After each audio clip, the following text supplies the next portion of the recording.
a lot of women in today's day are kind of forced more into their masculine energy in their day-to-day lives. They're out, they're grinding, they're hustling, they're working 9-to-5 jobs, they're very, very busy, making all these decisions, right? They're responsible for things, and that puts them very much in their masculine. And what I've found is that those women in particular, maybe not necessarily if they're CEOs, but they still feel very much in their masculine energy all day. They want nothing more than to come home to a man who is in his masculine and puts her back in her feminine, where she can feel safe and comfortable and she can kind of switch off for a bit. When I was working as a male escort, as a high-class companion, a lot of the women I had as clients, they were high-powered CEOs. They ran like multi-million-dollar companies. They were top-tier managerial positions, things like this. And they would hire a guy like me specifically so they could relax, specifically so they didn't have to have responsibility, so they could relinquish control for an evening. So they could let me take care of everything. Let me order the wine. Let me order her food. Let me open the door for her. Like little things like this that let her fall back into her feminine once in a while. And I had a few friends back in Australia when I was in this industry who were female doms, dominatrixes. All of their clients, all of them, high-powered male CEOs. The kind of guys who are getting pegged, kind of guys who are getting a cigarette put out on their balls. These dudes are all CEOs or top-tier managerial position guys who all day they are wound up, they are stressed out to the nth degree. It becomes, in a way, it becomes a fetish for them to let go because they're never letting go their whole life. Even if they're in a relationship with a regular woman, like I'm not talking about this girl they've hired. They're in a relationship with a normal woman. She expects him to still be masculine. She expects him to, like, you know, stay in that masculine role so she can be her feminine. But all day, all night, every hour of every day, he's high stress like this. And so those kind of guys will hire a dominatrix to flip that script on his head for a bit so he can just let go for an evening. What is your perspective on women, you know, having a high body count? Men have always paid for, you know, themselves to kind of release their pressure, whatever outlet that may be. But when women do it,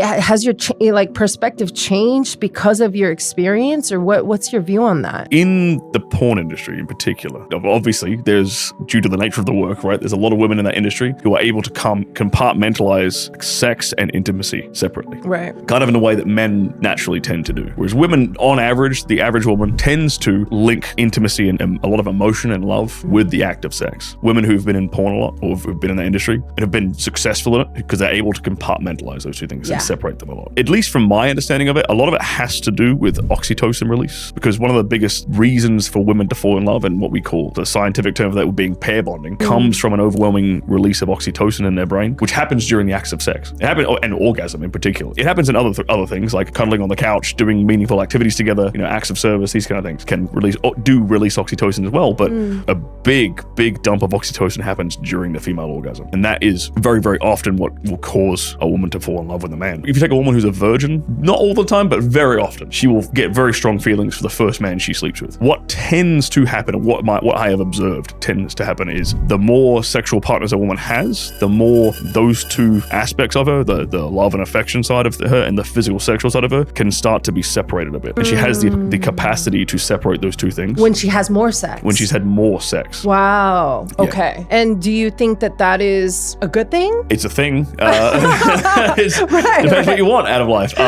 In that sense, I think the reason for that is because the more sexual partners she has, she tends to have less of an oxytocin release from the act of sex itself than her oxytocin releases tend to come from more of the intimate things like, you know, cuddling, spending more time together, quality time together, doing things with each other. Those non-sexual activities have produced more oxytocin release and more pair bonding effect for her than the act of sex itself. Now, is it a good thing? Is it a bad thing? I mean, how long is a piece of rope? It's up to you, I guess. A woman's respect for a man is intimately tied to her attraction to him, her genuine desire for him. Women will have sex with guys they don't like, but they respect. That's what they'll call those guys assholes, but they'll still have sex with them. In some way, shape, or form, they respect him because he doesn't back down. He has boundaries. He doesn't let you walk all over him. Those are the same qualities that a confident man has, but they're also the same qualities that an asshole has. And it's that respect which generates that genuine desire to sleep with him. But when you lose that respect, when a woman loses respect for you, very often that's the nail in a coffin for a marriage too. A woman needs to be able to look up to her man and respect her man to feel desire for him. Personally, I think the easiest way to fix this dynamic is in the bedroom, because the bedroom is one of the few places where men are allowed to be men. Men are allowed to grab themselves by the balls and have a bit of machismo and show a bit of dominance, show a bit of passion, show leadership without being called misogynistic, without being called toxically masculine. Because it's in the privacy of a consenting bedroom between two consenting adults. No one else has there's no third party out there having an opinion on it. No one else is getting in her ear saying, oh,